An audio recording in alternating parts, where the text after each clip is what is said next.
Hello guys, season 6 നോ Bigg Boss ആണ് നമ്മുടെ സബ്ജക്റ്റ്. സീസൺ 6 അല്ല, പ്രസൻ്റ് അല്ല, പാസ്റ്റ് അല്ല, ഫ്യൂച്ചറാണ്. സീസൺ 7 ആണ് നമ്മളുടെ ചർച്ചാ വിഷയം. എന്തുകൊണ്ട് ഇപ്പോൾ സീസൺ 7 പറ്റി ഒരു വീഡിയോ ചെയ്യണമെന്ന് നിങ്ങൾ വിചാരിച്ചു എന്ന് ചോദിച്ചു കഴിഞ്ഞാൽ, സീസൺ 6 കഴിഞ്ഞില്ലേടേ, പിന്നെ ഇപ്പോൾ സീസൺ 7 വേറെ എന്തോന്ന് പറയാം. ഇപ്പോൾ പ്രസൻ്റ്ലി നടക്കുന്ന ഗുണാഫിക്കേഷനൊക്കെ നമുക്ക് പിന്നെ പറയാം. സീസൺ 7 ആളെ കയറ്റാൻ അല്ലെങ്കിൽ ആൾ കയറാൻ വേണ്ടിയിട്ട് ഒരു ക്വാളിഫിക്കേഷൻ നടക്കുന്നുണ്ട്. ഞാൻ മുസ്ലിം ആയതാ ഞാൻ മുസ്ലിം ആയാലേ ഈ വിഷയം നമുക്ക് സംസാരിക്കാൻ പറ്റുള്ളൂ. That is a point. Exactly. Explore with Shalu എന്ന് പറയുന്ന ഒരു കുട്ടിയുണ്ട്. നിങ്ങളാരും കണ്ടില്ലെങ്കിൽ ഒന്ന് പോയി നോക്കണം. കാരണം ആ കൊച്ചൊന്ന് വൈറലാകാൻ ഒന്ന് ശ്രമിച്ചായിരുന്നു. പക്ഷേ എന്താണെന്നറിയത്തില്ല, വളരെ ഉച്ചസ്ഥായിയിൽ അത് പൊട്ടിപ്പോയി എന്നാണ് ഞാൻ മനസ്സിലാക്കുന്നത്. വളരെ വലിയ രീതിയിൽ അത് പൊട്ടിപ്പൊളിഞ്ഞ് പാളീസായിപ്പോയി. അപ്പോൾ ആ കുട്ടിയെ ഒന്ന് സപ്പോർട്ട് ചെയ്യാൻ വേണ്ടിയിട്ടാണ് നമ്മൾ ഈ വീഡിയോ ചെയ്യുന്നത്. നിങ്ങളെല്ലാവരും ഒന്ന് സഹായിച്ചു കൊടുക്കണം. കൊച്ചെന്താ ആദ്യം പറഞ്ഞതെന്ന് അറിയാമോ?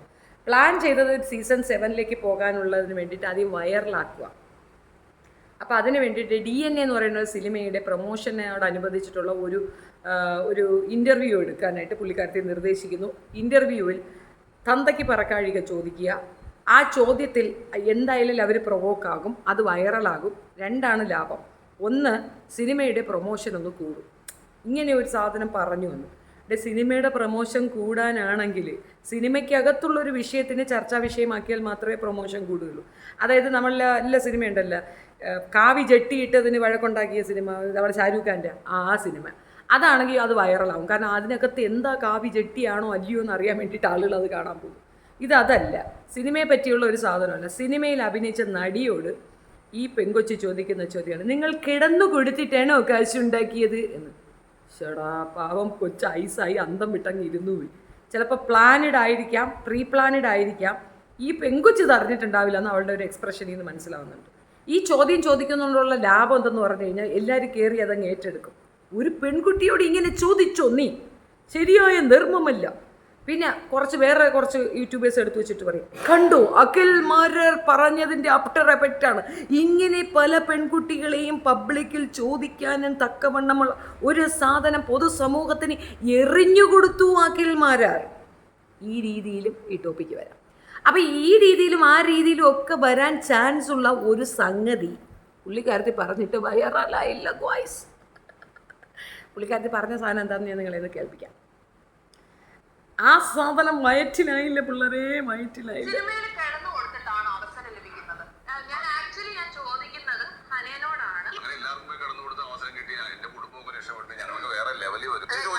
ചോദിക്കുന്നത് ഹനേനോടാണ്. അപ്പോഴും ഹന മിണ്ടുന്നില്ല.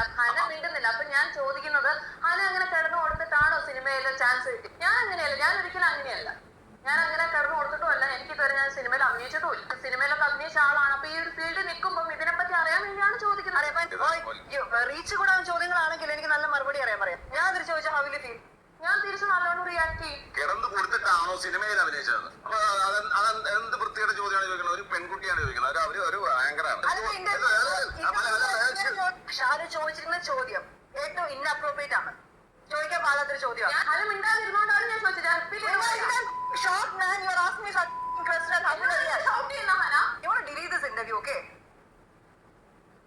അത് ഞാൻ കാര്യം ചോദിക്കട്ടെ, ഈ ഒരു സൂപ്പർ സ്റ്റാർ ആയിരുന്നു. അപ്പൊ അതിന് കിടന്നു കൊടുത്തു കഴിഞ്ഞാൽ സൂപ്പർ സ്റ്റാർ ആവുന്നതാണ് ഹന. അങ്ങനെ ഇല്ലെങ്കിൽ ഇച്ചിരിയെങ്കിലും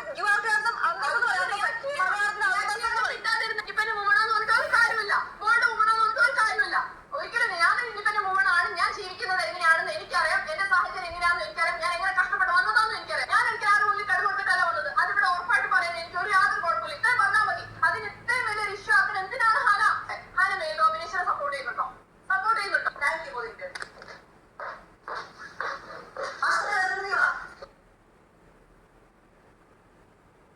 മൊത്തം ഒരു സംഭവ ബഹുലം. അപ്പം ആ ഇരുന്ന് ബഹളം വയ്ക്കുന്നത്, ഞാനൊരു സിനിമയിൽ അഭിനയിച്ചിട്ട് നീ സിനിമയിൽ അഭിനയിച്ചു കൊടുക്കാൻ കിടന്നു കൊടുത്തിട്ടില്ല, ഞാൻ അങ്ങനെ ചെയ്തിട്ടില്ല. പിന്നെ നീ എന്ത് വാഴക്കേടി ആ പെങ്കൊച്ചിനടുത്ത് ആ ചോദ്യം ചോദിച്ചത് എന്ന് യൂട്യൂബേഴ്സ് ചോദിക്കണം. എന്നല്ലേ വൈറലാവുള്ളൂ. ആരും ചോദിച്ചില്ല ആരും ചോദിച്ചില്ല. 8 നിലയിൽ പൊട്ടി ശോകം, ദാരിദ്ര്യം, ആരും ചോദിച്ചില്ല, ആരും മൈൻഡ് ചെയ്തില്ല. ആ ചാനലുകാരാണെങ്കിൽ ആ വീഡിയോ ഡിലീറ്റും അങ്ങ് ചെയ്തു. എടുക്കേണ്ടവരൊക്കെ എടുത്തോളി എന്നൊക്കെ പറഞ്ഞ് കുറച്ച് ദിവസം ഓടിച്ചിട്ട് ആ സാധനം അങ്ങോട്ട് ഡിലീറ്റ് ചെയ്തു. പെങ്കൊച്ച് വിചാരിച്ചെടുത്ത് എത്തിയില്ല. അതായത് ഇത്തരത്തിലുള്ള ചോദ്യങ്ങൾ വളരെ കുശിതമായി എടുത്തു പിടിച്ച് ചോദിച്ചാലേ ഈ പറയുന്ന ബിഗ് അഡ്മിഷൻ കിട്ടുകയുള്ളൂ. എൻ്റെ പൊന്നാളെ, ഇനി എൻ്റെ ചെറുക്കനിക്ക് നിന്നെ കല്യാണം ആലോചിച്ചെന്ന് പറഞ്ഞിട്ട് പുതിയ ഡ്രാമയും കൊണ്ട് ഇറങ്ങല്ലേ. അല്ല, അങ്ങനെ എടുത്താലും നടക്കും. കാരണം ഷെബീനായെ എടുത്ത് ബഹിരാകാശത്തേക്ക് കയറ്റിക്കഴിഞ്ഞാൽ ബിഗ് കയറ്റും എന്നുള്ളൊരു രീതിയുണ്ട്, അതിപ്പോൾ പൊതുവിലുണ്ട്. അങ്ങനെ ഒരാൾ പോയിട്ടിപ്പം എന്നെ ബഹിരാകാശത്ത് വിടാൻ പോയത് ആളങ്ങ് പിന്നെ വേറെ അതും കഴിഞ്ഞ് വേറെ ഏതോ ലോകത്തൊക്കെ പോയിട്ടിപ്പോൾ വന്ന് ഇരിപ്പുണ്ട്. അപ്പം ശരി. അതായത് ഞാൻ ഈ കുട്ടിയോട് സംസാരിച്ചിട്ടുണ്ട്. എനിക്ക് ഈ കുട്ടിയെ നേരിട്ടറിയാം. നേരിട്ടെന്ന് വെച്ചാൽ പേഴ്സണലി അറിയാമെന്നല്ല, ഈ എക്സ് മുസ്ലിമുകളെ ആക്രമിക്കുന്ന ഒരു രീതി ഇസ്ലാമിയർക്കുണ്ട്. അങ്ങനെയുള്ള പെൺകുട്ടികളെ ആക്രമിച്ചപ്പോൾ നമ്മൾ അതിനകത്ത് ഇടപെടുന്ന ഒരു സ്വാഭാവിക രീതിയാണ്. എൻ്റെ ഒരു രീതി അതാണ്. ജാമിദയുമായി ചേർന്ന് പുള്ളിക്കാരത്തി ഇസ്ലാമിനെതിരെ ഒരു ആയത്ത് കൊണ്ട് ഇറങ്ങി. ആയത്തിലെ തെറ്റുകുറ്റങ്ങൾ പൊതുസമൂഹത്തിലുള്ള കുറേയധികം ഉസ്താദന്മാർ എടുത്തു പറഞ്ഞ് കാണിച്ചു കൊടുത്തു. എൻ്റെ പൊന്നുകളെ, അറിഞ്ഞുകൂടാത്ത പണിക്ക് പോകാവുന്ന എന്തിനും. അപ്പം ഈ വിഷയം അവൾ എന്നോടൊന്ന് ഡിസ്കസ് ചെയ്തിരുന്നു. എനിക്ക് ജാമിദ തന്നതായിരുന്നു അത് വെച്ചിട്ടാണ് ഞാൻ ആ ആയത്ത് പറഞ്ഞത്.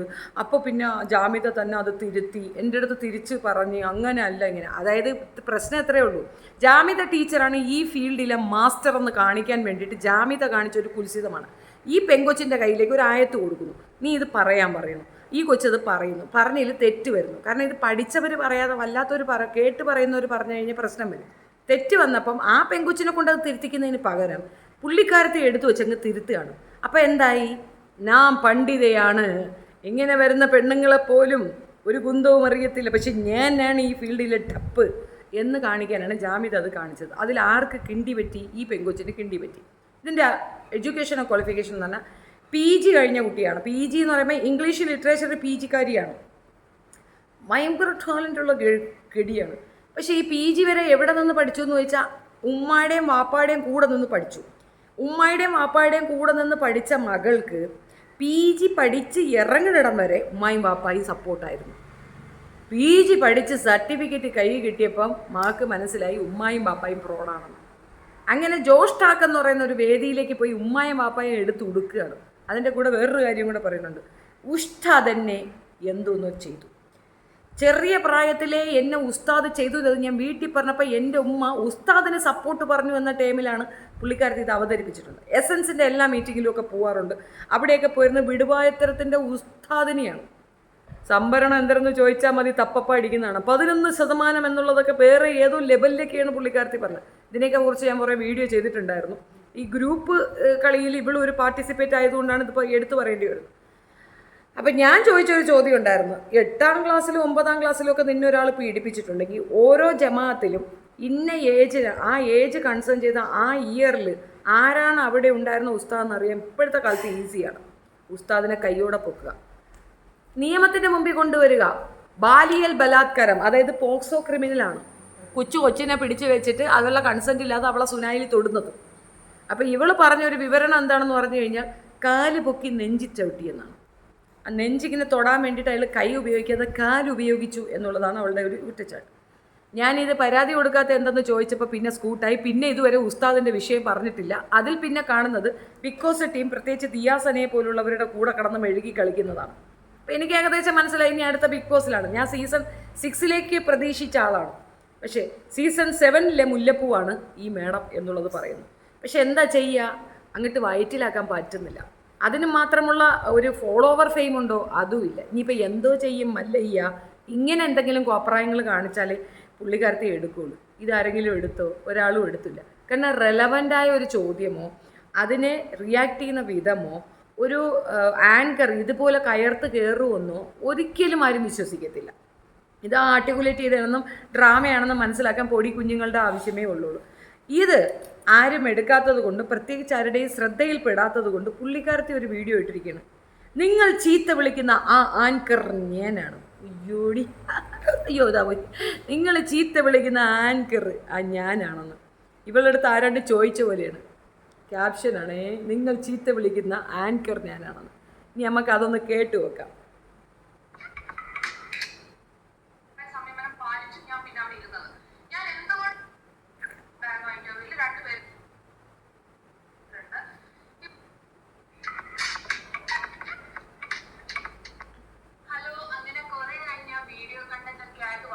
കുറച്ച് കാര്യങ്ങളിലായി പോയി. ഇപ്പൊ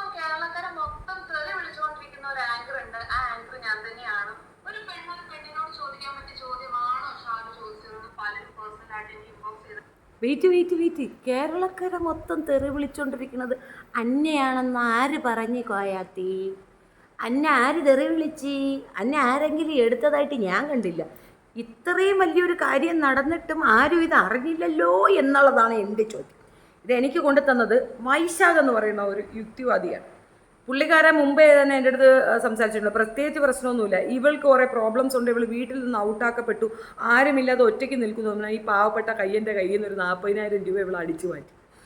തിരിച്ച് ചോദിച്ചതിന് ഇവളെ ഹണി ട്രാപ്പ് ചെയ്യുമെന്നോ ബ്ലാക്ക് മെയിൽ ചെയ്യുമെന്നോ എന്തോ വാഴയൊക്കെ ചെയ്യുമെന്നോ ചെറുക്കനെ പറയാൻ ഇനി ഒരു പാടും നിഷേധവും ഇല്ല.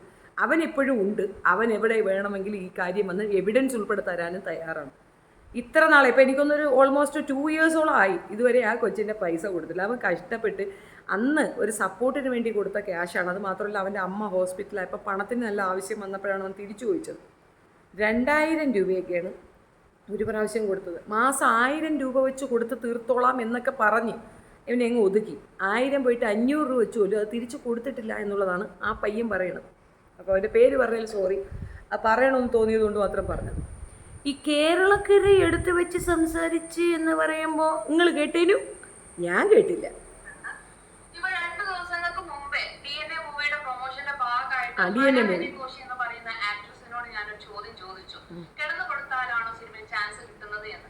ആ ക്വസ്റ്റ്യന് ഹനു കുറച്ചു നേരം മിണ്ടാതിരുന്നു. ഞാൻ റിയാക്ട് ചെയ്തു. നല്ല രീതിക്ക് അതൊരു ക്ലാഷിലോട്ട് പോയി. അവസാനം മൈക്ക് കൂടി ഇറങ്ങി ഹനയും അഷ്കറും ഉണ്ടായിരുന്നു ഇന്റർവ്യൂവിൽ. 2 പേരും കൂടി ഇറങ്ങിപ്പോയി കാഴ്ച നിങ്ങൾ എല്ലാവരും കണ്ടതാണ്. ഒരുപാട് പേര് അത് പ്രാങ്ക് ആണോ എന്ന് ചോദിച്ച് എൻ്റെ അടുത്ത് വന്നിട്ടുണ്ടായിരുന്നു. അത് പ്രാങ്ക് ആയിട്ടുള്ള കണ്ടന്റ് അല്ല. ഒരാൾ മൈക്ക് കൂടി എറിയുമ്പോൾ എനിക്ക് അവിടെ ഇരിക്കേണ്ട കാര്യമില്ല. എനിക്ക് പിന്നെ എന്താ പറയാ ആ ഒരു രീതിയിൽ മിണ്ടാതിരിക്കേണ്ട കാര്യമില്ല. പക്ഷെ മീഡിയയിൽ എത്ര ആളുകൾ കാണുന്നുള്ളത് കൊണ്ടാണ് കുറെ സംയമനം പാലിച്ചും ഞാൻ പിന്നെ അവിടെ ഇരുന്നത്. ഞാൻ എന്തുകൊണ്ടാണ് ആ ചോദ്യം ചോദിച്ചതെന്ന് പലരും എന്നോട് ചോദിച്ചിട്ടില്ല. എന്ത് വൃത്തികെട്ട ചോദ്യമാണെന്ന് ചോദിക്കുമ്പോഴും ഷാലു എന്തുകൊണ്ടാണ് ആ ചോദ്യം ചോദിച്ചത്, എന്താണ് കാരണം എന്നൊരു ചോദ്യം ചോദിക്കാൻ പോലും. എന്തായാലും ഇതിൻ്റെ വിശദീകരണമായിട്ട് ഞാൻ ലൈവ് ചെയ്യുന്നുണ്ട്. അപ്പോൾ അതിനകത്ത് നമുക്ക് കൂടുതൽ പറയാം. നമ്മൾ ഈ വിഷയം എടുത്തതെന്ന് പറഞ്ഞാൽ പാവം കൊച്ച് സീസണിൽ കയറാൻ വേണ്ടിയിട്ടുള്ള ബപ്രാളെന്ന് നമ്മളെ സൈഡിൽ നിന്ന് ഒരു തള്ളി പിടിക്കുക, പോട്ട് കയറി പോട്ട്, ഇതൊക്കെ അതിനകത്ത് പോയാലേ ശരിയാവുള്ളൂ എന്നുള്ളതാണ് എൻ്റെ ഒരു വാക്ക്. അപ്പോൾ കയറി പോകുമ്പോഴെങ്കിലും ഈ കുട്ടിയുടെ പേരൻസ് പുറത്തേക്ക് വന്ന് ഉണ്ടായത് എന്താണെന്ന് പറയണം. കാരണം മോശപ്പെട്ട രീതിയിൽ ഈ പറയുന്ന ഇസ്ലാം മതത്തിന് ഡാമേജ് ഉണ്ടാക്കുന്ന രീതിയിൽ കുട്ടികൾ ഇറങ്ങി പോകുമ്പോൾ പേരൻസ് റിയാക്ട് ചെയ്യേണ്ട ജമാഅത്ത് വെച്ചല്ല, നിങ്ങൾ ഇറങ്ങി പറയണം. നിങ്ങളുടെ കയ്യിലെ മിസ്റ്റേക്ക് ആണെങ്കിൽ അഡ്മിറ്റ് ചെയ്ത് കുട്ടികളെ തിരിച്ച് പിടിക്കണം. നിങ്ങളുടെ മക്കളാണ്, അത് നിങ്ങൾ പറയുക തന്നെയാണ്. ഇപ്പോൾ ഞോറ വിഷയം, ഞോറ എന്താ പറഞ്ഞത്? എൻ്റെ വാപ്പ ഭയങ്കര മൊയിലിയാരാണ്, അങ്ങേര് മൊയന്താണ്, അങ്ങേരി പിന്നെ എൻ്റെ വീട്ടിൽ കയറൂല എന്ന്. വാപ്പ വന്ന് എന്താ പറഞ്ഞേ? എന്നെ പല പ്രാവശ്യമായിട്ട് IAS പോകുന്നുണ്ടെന്ന് പറഞ്ഞ് പറ്റിക്കുന്ന ഇവൾ ഇനിയും പറ്റിക്കും, എനിക്കതറിയാം. എൻ്റെ ഉദ്ദേശ ലക്ഷ്യം അവൾ സോഷ്യൽ മീഡിയയിൽ വൈറലാവുക എന്നതല്ല. എൻ്റെ ഉദ്ദേശ ലക്ഷ്യം എൻ്റെ മകൾ പഠിക്കണം എന്നുള്ളതാണ്. പഠിപ്പിക്കണമെന്നൊരു ഇസ്ലാം കുടുംബത്തിലെ പിതാവ് തീരുമാനിച്ചിട്ടുണ്ടെങ്കിൽ അയാൾ പുരോഗമനവാദി തന്നെയാണ്, തർക്കമേ വേണ്ട. കാരണം ഖുറാനിലും മറ്റുമൊക്കെ പറഞ്ഞിരിക്കുന്നത് വളരെയധികം സ്ത്രീകളെ പുറത്തേക്ക് വിടരുന്നും പ്രൊട്ടക്റ്റ് ചെയ്ത് നിർത്തണമെന്നാണ്. അല്ലാതെ അവർക്ക് നമ്മളെ സംരക്ഷിക്കാനുള്ള ഒരു കപ്പാസിറ്റി ഉണ്ടാക്കി കൊടുക്കണമെന്ന് ഖുറാൻ പറയുന്നില്ല. ആക്ച്വലി ഖുറാൻ അല്ലെങ്കിൽ ഈ മതം തുടങ്ങുന്നതിന് മുമ്പ് ഈ പറയുന്ന പ്രവാചകൻ പോലും ഒരു സ്ത്രീയുടെ പ്രൊട്ടക്ഷനിലാണ് ആ രീതിയിലേക്ക് ഉയർന്നു വന്നെന്നുള്ള വസ്തുത. ഒരുപക്ഷെ അതിൻ്റെ മധുര പ്രതികാരമായിരിക്കാം. അവർ സംരക്ഷിക്കപ്പെടേണ്ടവരാണെന്നും അവരെ നമ്മൾ പ്രൊട്ടക്റ്റ് ചെയ്യണമെന്നും പുള്ളി വരുത്തി തീർത്തെന്നാണ് എനിക്ക് മനസ്സിലാവുന്നത്. എനിവേ, ആ ഒരു വിഷയവും കാണിച്ചുകൊണ്ട് പല പെൺകുട്ടികളും വീട്ടിൽ ഇതുപോലുള്ള പിടിച്ചടക്കലുകൾ ഉണ്ട് എന്നൊക്കെ പറഞ്ഞ് പൊതുസമൂഹത്തിൽ ഇസ്ലാമിനെ വൾഗറാക്കുന്ന രീതിയുണ്ട്. എൻ്റെ ഏറ്റവും വലിയ ആഗ്രഹം ഈ ഷാലു തീർച്ചയായിട്ടും സീസൺ 7 പാർട്ടിസിപ്പേറ്റ് ചെയ്യുകയും അതിനകത്ത് നിന്നുകൊണ്ട് ഈ അമ്മയും അപ്പനെയും കുറ്റപ്പെടുത്തുകയും ആ കുറ്റപ്പെടുത്തലിൽ കൂടെയെങ്കിലും ഒരു എക്സ്പ്ലനേഷൻ എന്ന രീതിയിൽ ആ ഉമ്മായും ഉപ്പായും മാത്രമല്ല ആ ഉസ്താദും പുറത്തേക്ക് വരണം എന്നുള്ളതാണ്. കുട്ടികളെ പേടിപ്പിക്കുന്ന ഉസ്താക്കന്മാരുണ്ട്, അതിൽ തർക്കമൊന്നുമില്ല, എനിക്ക് അതിനകത്ത് ഓപ്പോസിഷനൊന്നുമില്ല. പക്ഷെ പെൺകുട്ടികളെ പേടിപ്പിച്ചാൽ റിയാക്ഷൻ വേറെ. ആൺകുട്ടികളുടെ അടുത്ത് നമുക്ക് പിന്നെ കുട്ടികളൊന്നും പരാതി പറയത്തില്ല, പക്ഷെ പെൺപിള്ളേരെ തീർച്ചയായിട്ടും പരാതി പറയും. ഇവൾ പറയുന്നത് വെച്ചിട്ടാണെങ്കിൽ ഇവളെ പീഡിപ്പിച്ച സമയത്ത് ഇവൾ വീട്ടിൽ പറഞ്ഞിട്ട് വീട്ടുകാരത് മൈൻഡ് ചെയ്തില്ല, മറന്നു കളയുമെന്ന് ഇവളെ ഉമ്മ പറഞ്ഞത്. എങ്കിൽ പിന്നെ അതൊരു ക്രിമിനൽ ഒഫൻസ് അല്ലേ, അതിനെതിരെ കേസ് കൊടുക്കണം പിള്ളേച്ചാന്ന് പറഞ്ഞതുകൊണ്ടാണ് പിന്നെ നമ്മളെടുത്ത് മിണ്ടാത്തത്. എനിവേ, എന്തായാലും ഈ വിഷയം ആരിലേക്കും എത്താത്തത് കൊണ്ട് അജ്ഞാനത കണ്ടത് എടുത്തിടുന്നത് എൻ്റെ സബ്സ്ക്രൈബർ കാണട്ടെ. എനിക്കറിയാം വീഡിയോയ്ക്ക് വലിയ വ്യൂ കിട്ടത്തില്ല, അതുകൊണ്ട് തന്നെ ഈ വിഷയത്തിനെ ലൈവിലേക്ക് ഒന്ന് കണക്ട് ചെയ്യുന്നുണ്ട്. സോ നിങ്ങൾ do watch my live, today's live. Thank you so much.